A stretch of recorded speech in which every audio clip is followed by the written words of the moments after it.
информатики. Прежде чем начать, я бы сказал несколько слов о нашем ресурсе, где можно найти информацию по работе методического объединения. Это портал «Открытое образование». Сейчас мы попробуем показать его. Портал «Открытое образование» komi.edu.ru. Прошу в чате откликнуться, как сейчас меня слышно и виден ли наш рабочий стол. То есть я уже говорил в прошлый раз, вот, во-первых, можно зарегистрироваться. Здесь есть регистрация в РМО. И справа у нас перечень всех РМО, и в том числе здесь есть информатика. Если можно на вкладочку «Информатика» перейти, здесь мы публикуем некоторые новости, которые чаще всего могут интересовать учителей информатики. Здесь будем публиковать статьи, с которыми вы, может быть, поделитесь своим опытом. То есть вот здесь платформа для нашего общения, в том числе есть и форум для обсуждения различных вопросов. Поэтому призываю вас активнее работать. Вон там есть у нас, по-моему, было... Вот, предметная дискуссионная площадка есть, и на ней можно, в принципе, обсуждать. И я заметил, что после прошлого нашего методического объединения, которое состоялось в ноябре, 3 человека у нас добавились в наше методобъединение. Это учитель информатики Татьяна Григорьевна из Ухты, Елена Сергеевна тоже из Ухты, средняя школа номер 5, Татьяна Григорьевна номер 19, и Светлана Владимировна из 23-й школы города Воркуты. Если они сейчас присутствуют у нас на нашем собрании, они могут поставить плюсик в чате, что мы здесь, а мы вас приветствуем и поздравляем с присоединением нашего большого сообщества учителей информатики, порядка 90 человек. По-моему, это еще не все, но кто сейчас впервые у нас на нашем собрании, тоже могут оформить заявку и присоединиться к нашему сообществу учителей информатики Республики Коми, вернее, к Республиканскому методическому объединению.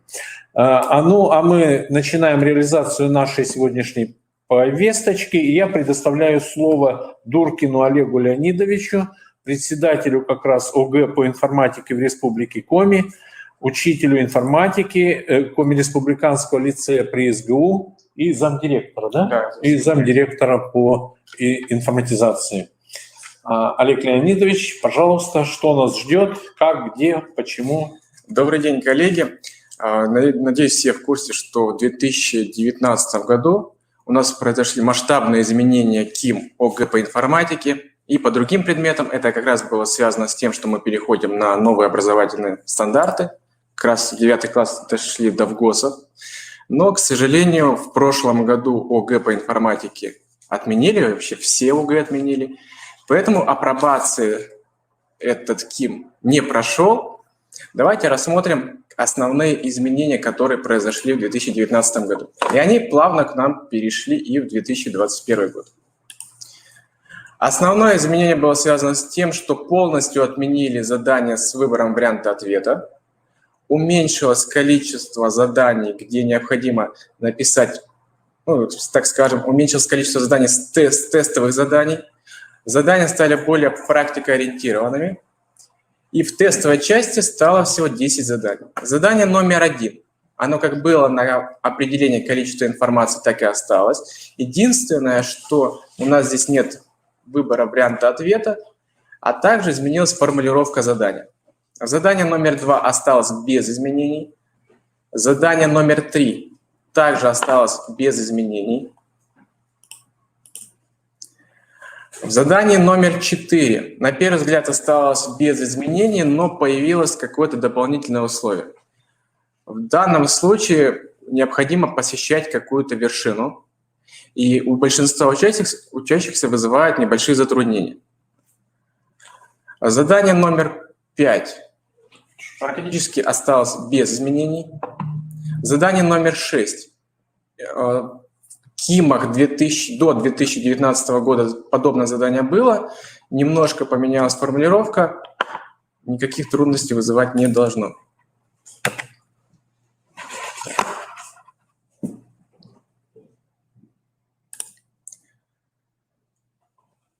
Задание номер 7. В КИМах до 2019 года оно было под другим номером. По-моему, если не ошибаюсь, это было задание номер 17.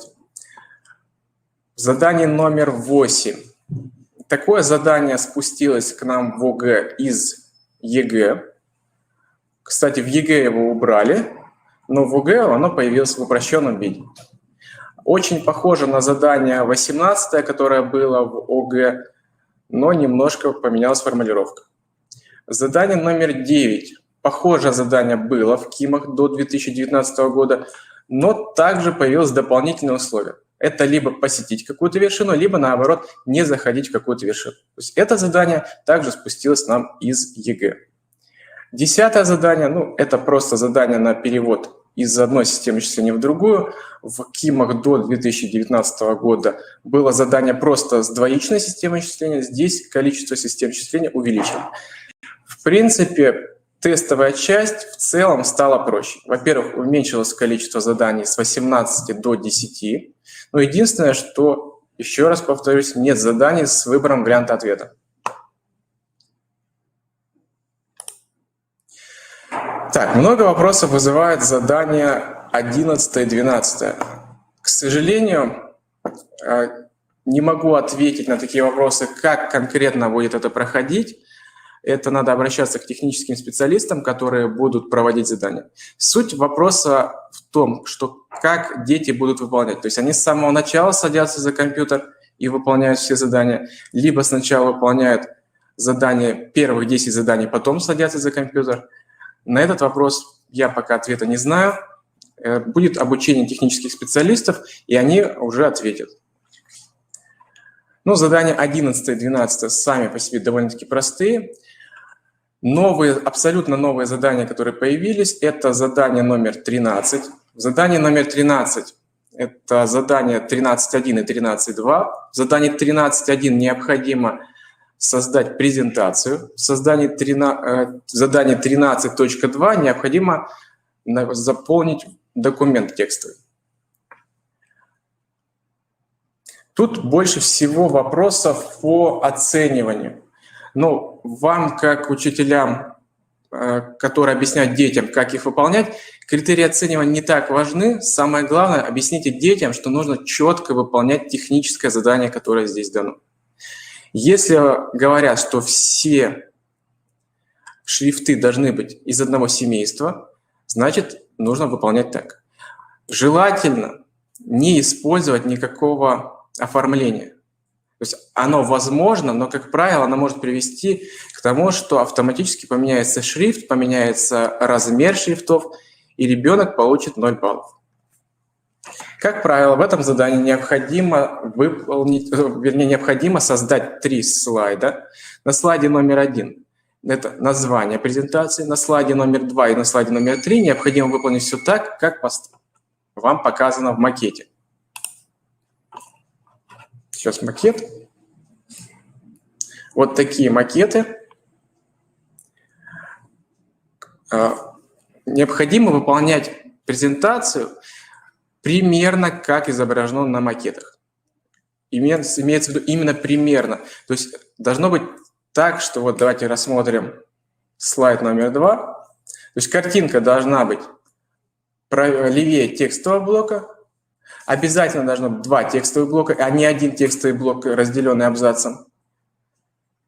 Как они там, текст будет чуть-чуть ниже, чуть-чуть левее, чуть-чуть правее, это не важно. Обязательно должен быть заголовок. К сожалению, здесь он указан неявно. Видите вот эту линию? Необходимо детям четко объяснять, что заголовок должен быть. И очень важно соблюдать вот эти требования по размеру шрифтов. Максимальное количество баллов, которые можно получить, здесь за это задание 2. Второе задание. Создание документа либо в программе Word, либо в программе OpenOffice Writer. Так, давайте сразу ответим на вопросы. Вопрос. Ученики должны разместить весь текст на слайдах или выбрать? Ученики должны выбрать часть документа, который им предоставлен. Вообще вся информация им предоставлена. Они выбирают только ту информацию, которую считают существенной по этой теме. То есть это может быть одно предложение, может быть 20 предложений. Если ученики считают, что они лучше разбираются в этой теме, то они могут написать информацию от себя. Так, задание 13.2. Здесь необходимо набрать просто текст, который им предоставлен на распечатках КИМов. После текста идет таблица. Таблицу также необходимо оформить, как показано в образце. Единственное, на что здесь стоит обратить внимание, и где чаще всего допускаются ошибки, это что красная строка должна выполняться не пробелами, а кнопкой табуляции. В критериях оценивания на это четко обращается внимание, и это легко посмотреть. Если у нас отступ выполнен пробелами, то это сразу считается ошибкой. За это задание также максимальное количество баллов 2. Ну, если объективно оценивать, какое задание детям рекомендовать, то лучше рекомендуйте детям выполнять задание 13.2, потому что здесь более четкие требования и проще выполнить. Так, вопросы какие-нибудь по этим заданиям есть?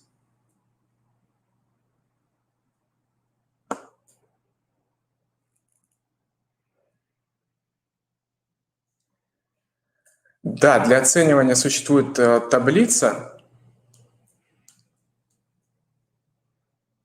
но это уже чисто для экспертов предметных комиссий. Так, ну тогда переходим к следующему заданию. Задание номер 14. Оно было и в КИМах до 2019 года. Единственное, что поменялось, появилось третье задание – создание диаграммы. Хотя в критериях оценивания в том же демонстрационном варианте написано, что должно быть примерно похожее на ответ, но оцениваться будет четко по числам, которые указаны в диаграмме.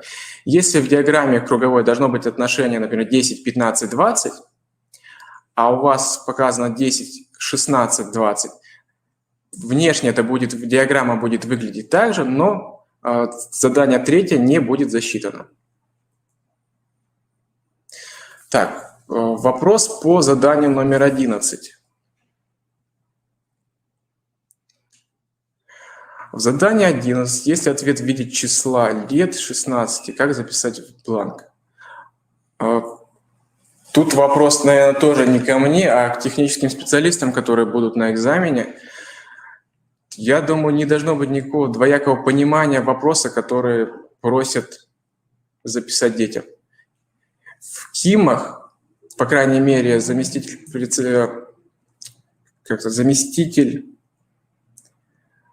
председателя комиссии российской обещала, что все тексты, которые можно прочитать двояко, будут убраны. На сайте Полякова, да, в прошлом году возникал такой вопрос, но сайт Полякова не является официальным источником информации. На сайтах в демо-варианте FIPI такого нет. Так, переходим. По заданию номер 14 вопросы есть? Максимальное количество баллов по заданию 14 у нас 3. Так, и задание номер 15. Здесь у нас также дается на выбор либо выполнить задание в среде Кумир, так называемый робот, либо написать программу на языке программирования. Чаще всего дети выбирают выполнить задание в среде программирования Кумир, то есть выполнить задание в роботе. И здесь возникает такая проблема, что дети не читают задания. Смотрите, задание у нас практически на 3 страницах. При чтении не обращают внимания на очень важные слова. Такие слова, как длины стен, неизвестны, что поле у нас не имеет границ и что поле у нас безразмерное. При этом большая часть учащихся выполняет задания точно так же, как требуется вот в примере. То есть выполняет задания четко по примеру. Но здесь, наверное, ошибка нас с вами, учителей, потому что мы не объясняем, что выполнить задание нужно для универсального поля. То есть мы должны написать такую программу, которая при абсолютно любом поле будет выдавать верный ответ. И ни в коем случае нельзя заканчивать программу, ссылаясь на границы стенок в кумире. Вы знаете, что когда мы создаем поле в такой программе, как кумир, то у нас по периметру есть стенки. И многие учащиеся пишут программу и ее завершают, когда достигается эта стенка. Получается, что условие не выполняется. Такое условие, что поле у нас бесконечное. И поэтому за такое задание ученикам ставится 0 баллов.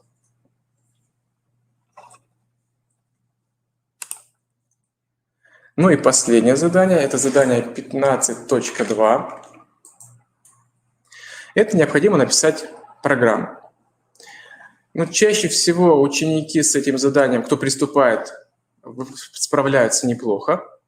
Но есть пару аспектов, на которых я бы хотел остановиться.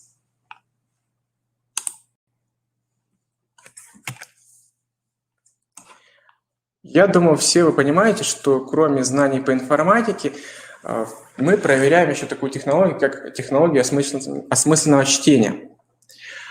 Вопрос к вам. Есть у нас вот такая задачка, довольно-таки стандартная для ОГЭ. И скажите, пожалуйста, ученик правильно написал программу или нет?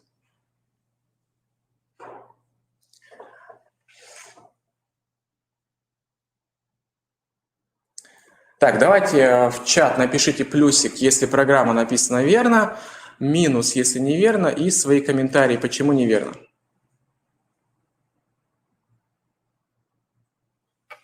Так, я пока отвечу на вопрос по заданию 15.1, 15.2. Если технический специалист в аудитории сработал правильно, то ребенок не может загрузить одновременно 2 задания. То есть ребенок должен выполнить только одно задание. 2 задания не оцениваются.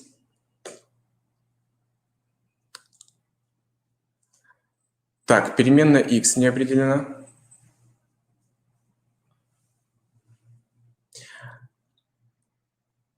Так, давайте так. Если бы переменная x была определена, программа бы работала верно?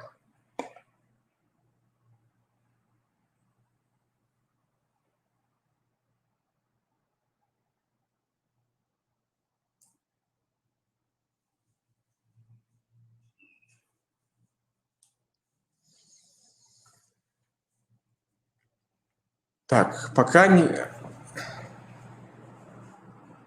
Там, наверное, x это n. Нет, нет. Здесь действительно x не определен, но это, наверное, когда я готовился, не заметил. Давайте допустим, что x у нас определен, это уже моя невнимательность. Но суть проблемы в другом. Все вы невнимательно прочитали условия задачи. Ну, напишите программу, это все очевидно, что в последовательности целых чисел определяет количество двузначных. Какая информация вот в этом предложении важна? Нет, массив нам не нужен, хотя можно и с массивом решить. Здесь важна нам информация, что мы работаем на множестве целых чисел, то есть допустимы отрицательные числа, а ребенок решил задачу только на множестве натуральных чисел. Увидели, в чем проблема? И это довольно-таки распространенная ошибка, связана с тем, что дети не умеют читать, а мы с вами не учим их этому. То есть нам необходимо придумывать такие задачи, желательно не однотипные, желательно хитрые, чтобы они каждый раз старались искать подвох. Так, все увидели? Может, кто-то напишет, как исправить ситуацию?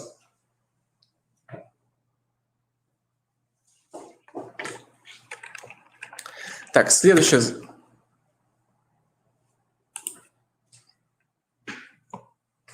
Было предложение модуль числа брать. Да, брать модуль числа, либо поменять условия, ну, вернее, дополнить условия, что число двухзначно, если оно меньше, чем меньше либо равно, чем минус 10, и больше, чем минус 100.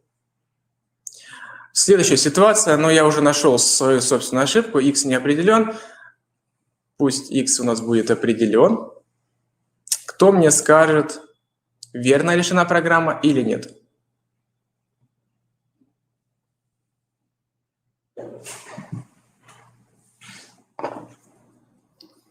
Хотя бы просто верно, неверно.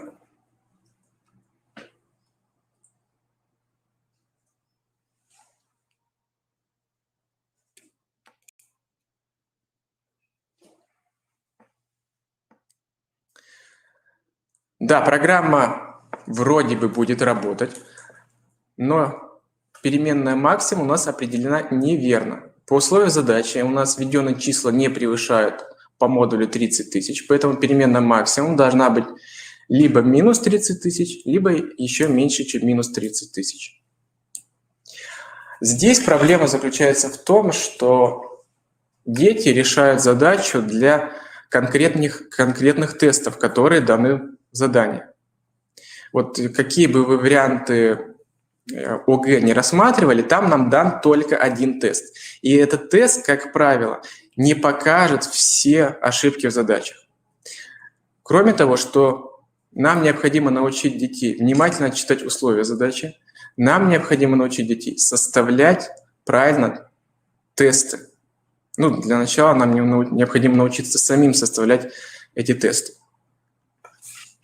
Так, следующая задача.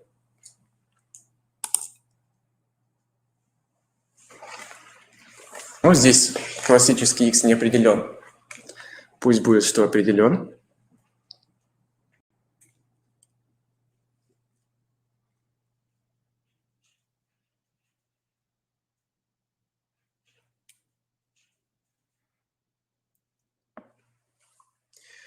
Так, плюсик, если задача верна, минус. Так, что с условием не так?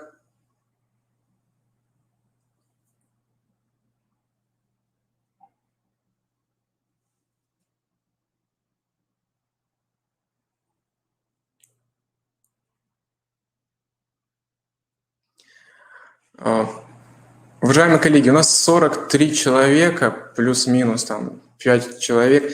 Давайте каждый напишет, как он считает, программа верная или неверная.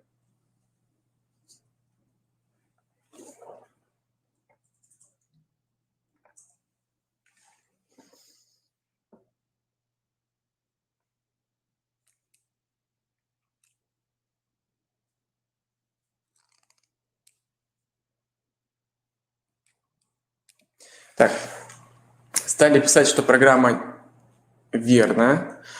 Наталья Канева написала, что неверная. Почему?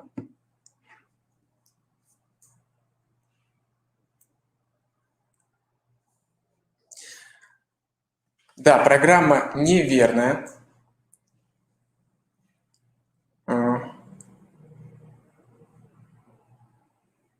Так, не превышает 30 тысяч, конкретно к этой задаче никакого отношения не имеет. Давайте внимательно еще раз прочитаем условия задачи. В последовательности целых чисел, то есть числа у нас могут быть отрицательные. Так, и смотрим, какое отношение это имеет к нам. Это связано с тем, что такие языки программирования, как C++, C, Pascal, Basic, неправильно работают, неправильно заданы такие операции, как div и mod с отрицательными числами. То есть, если x у меня будет отрицательным и нечетным, например, минус 3, Александр здесь правильно написал, что минус 3 мод 2 не будет равно 1. Это будет равно минус 1. И такие моменты необходимо детям объяснять и рассказывать. С точки зрения математики вы помните, что остаток отделения никогда не может быть отрицательным, но в большинстве языков программирования mod и div с отрицательными числами работают неверно. То есть здесь необходимо исправить программу, либо написать не равно нулю, либо x снова взять по модулю. Так, эти 3 примера задачи я написал к тому, что необходимо объяснять детям, что условия задачи – это самая главная задача, потому что одно слово может кардинально изменить решение. Так, у меня все. Какие-нибудь вопросы есть?